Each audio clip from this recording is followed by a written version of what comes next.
Okay, so now that we finished everything, how do we attach it? Okay, so we came to the final state, and I had to give this a little because I wasn't quite sure. Paper's a lot easier than the plexiglass, obviously, so we have to get a little bit experimental, creative to try to figure this out. Like I said, paper for me was easy. I just put in the little tiny attacher and staple it. I like that kind of look. If you do not, well, you'll have to figure out something different. We'll talk about that. But if you do 2 staples and you're done, I was in a hurry, simple, done, and I actually like the metal, and then I put alcohol ink on it to give it a little bit more patina. There's Aleene's mixed media adhesive. I do like this. It is a little like kind of like the texture of E6000. We'll put that a little bit. You just want a little bit, and especially just where it's dark, if you want to add it. I have tried some spray adhesive. I don't know. I didn't, for me, you know, others might had a better outturn on theirs, but I just didn't.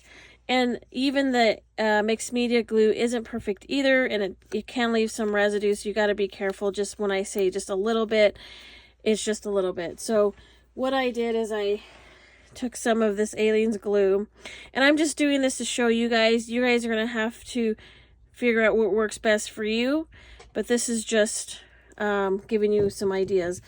And so all I did, and this is if the staples weren't in, or if you just wanted to add some extra and then also the staples.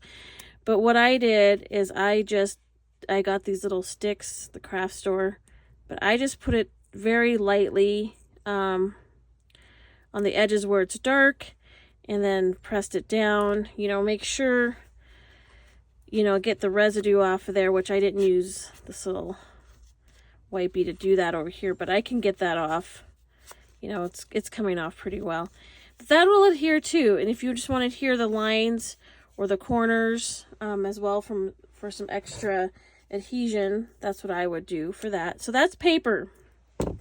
Like I said, you could also try this with the paper. This will not work with the plexiglass. Tried it, didn't work. You could do, so here's the paper.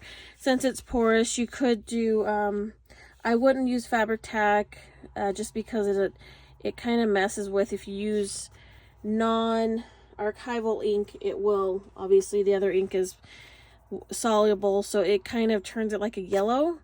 I don't know. For me, will just probably stick with this, with paper. And then plexiglass, again, you got to think out of the box, guys.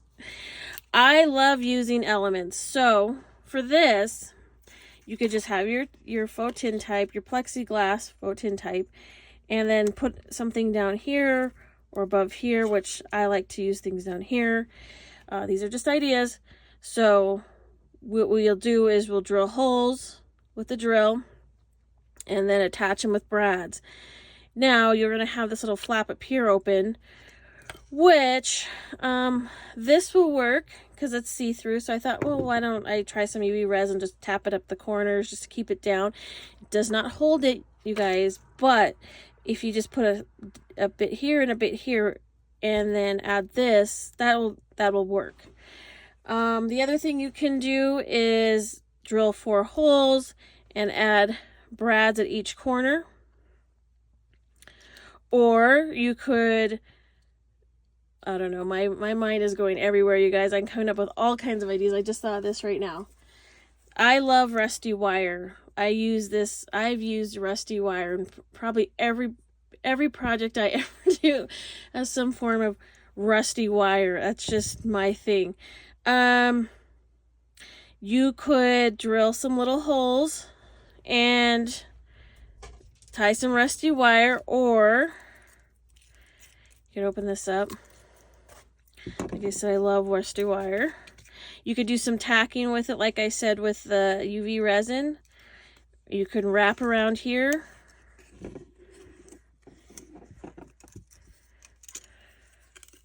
You know, I'm known for doing these like crisscross and stuff and tied wire, but this could hold it down. I didn't do that very neatly because this just came up. But you could tack it down with a little bit of UV resin, and then have the wire there. That just gives it another way to secure it. But yeah, I'll take some pictures with everything that I do at the end of this video with the wire, and then I probably won't drill the 4 holes because I don't want holes up here.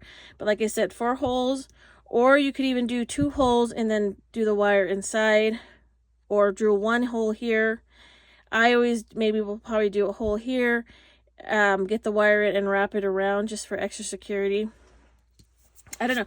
I'm a MacGyver, you guys, so that's what I do. I think, I look, and I try to figure out. I kind of have this way. People ask, how do you get these ideas? I have a way of seeing it before it's done. So like that, just right now, I just saw a wire wrapped around it. So that's why I just went and grabbed for the wire. So just put a think on things. Ideas will start coming once you start thinking about it. But this is what I had first. I love wire, so that just came up to me. I was like, oh, I can see wire wrapped around there. I love using wire, but this looks cool too as well. So this is just another idea. It'll look really neat with the brads, and that'll help secure it. So anyways, guys, that's what I've got for you. Giving you some ideas of the paper. You guys do it your way, whatever works for you. Like I said, I always work off the cuff, and this is just what works for me. These are just ideas. If you do try this technique, with the spray or using the wire, or how to attach it, your finished product, please tag me. I do love seeing what you come up with. I do share these for you guys to experiment with or run off with and do your own thing. It's a lot of fun seeing everybody else's creative side. And I hope this gives you some inspiration to get out your transparencies and make some tintypes any different kind of ways. I'm sure there's tons of other different ways to do it. We're all very creative in our own way, but when I'm looking to make a journal or something, everything is just off the cuff. I have the idea and I do it, and then it kind of veered off to a right lane. Anyways, guys, so that is how I would put these together. Like I said, if you come up with a different way, like you could even, I don't know, double-sided tape maybe on the sides. Maybe some little tiny double-sided dots, tape dots. Yeah. Anyways, guys, I hope you give this a try. Hey guys, I'm back, and boy, did I go all over the place with this. I do apologize for the mess. Obviously, I kept getting ideas, and this is how it works, you guys. You're getting a little glimpse into my life of how I operate. I say I'm doing one thing, and then I get an idea, and it goes this way and that way. But I just wanted to come on quick, because we just ended the other video with how do we adhere these to the plexiglass or whatnot. So I just gave it a little think, and then it turned into other things. But these are just some quick ideas, like I said in the previous video, in the number 1 video. This is step 2. This is just extra bonus, and we're just talking about it. We're not doing anything. I was just going to show you the ideas that I had told you, and then put them to use so you could actually see them. And these are not decorated or embellished in any ways. These are just on how to keep the transparency onto the backing. So like I said, I was going to poke a hole, and that's what I did. Then I wrapped the wire around. You could put little flowers in here. You could do all kinds of things with this. This is just a base. So basically you're just getting base ideas. And then again, we just talked about the staples, and that's a given. And I wasn't sure if Tracy did the sewing or not, but obviously I'm going to show that. This is sewing. You can just sew around it and keep it on. And then, like I said, I haven't attached this because this is going to be for somebody, so I wasn't quite sure if I wanted to make this permanent or not. But all I would do is I would take my Dremel, mark my holes first, and then drill out the holes. It's really easy to drill. This stuff is awesome, you guys. Like, it's really easy to work with. Don't be scared of it. It's like kind of like cutting glass. Use X-Acto knife and kind of snap it, and I haven't had any frays or cracks or anything. This has been amazing. And so anyways, you put that on there, you drill the holes, and then you just use your brads and you'll attach that in there and then open the brads in the back.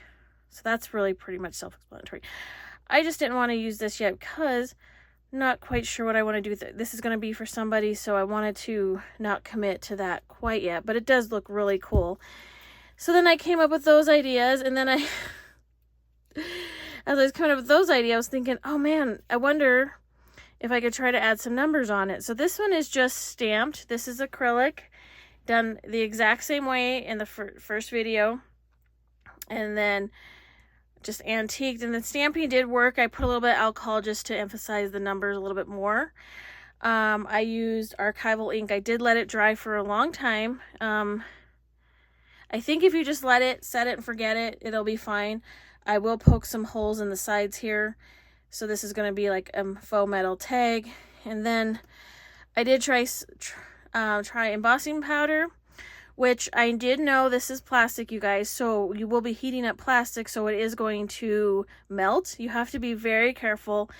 So all I did was just, I ran the heat over until I saw the embossing turn. And then I immediately quit after, and it was really soft. So you got to be careful. It will get hot. This is caution. Like I said, I'm always experimenting. And I do always use caution. I know it's plastic. I know it's heat. I know things are flammable. Make sure things are dry. This could be like a cool book plate. I'm not quite sure what I'm going to do down here. It's not going to be this one, but it'll be a cool book plate in your pages, on your pockets. I don't know. It's endless. But like I said, I did it exactly the same way. I just added the embossing, or I stamped it and then added the embossing powder. You can heat this up, like you can see a little bit of warping, but I like it. It makes it look more like metal. But yeah, guys, so yeah, I hope you enjoy this again. It was a lot of fun. I didn't want to spend my day doing this, so I'm gonna clean this up and wrap it up and move on to my other list of things that I really need to get done. So anyways, thank you for spending a few moments with me, and it was a lot of fun. I'll take some pictures of these. They might be on this grungy mat. I don't know yet. But anyways, I hope everybody gives this a try. Get some ideas. Like I said, this is just a base, and you could do so much afterwards with this this technique. But I'm really loving the faux tintype, and I really appreciate the few who asked me to do a tutorial, because obviously I got lost in it. And obviously I'm enjoying it. I hope you do as well. And we'll talk to you again soon. Bye-bye.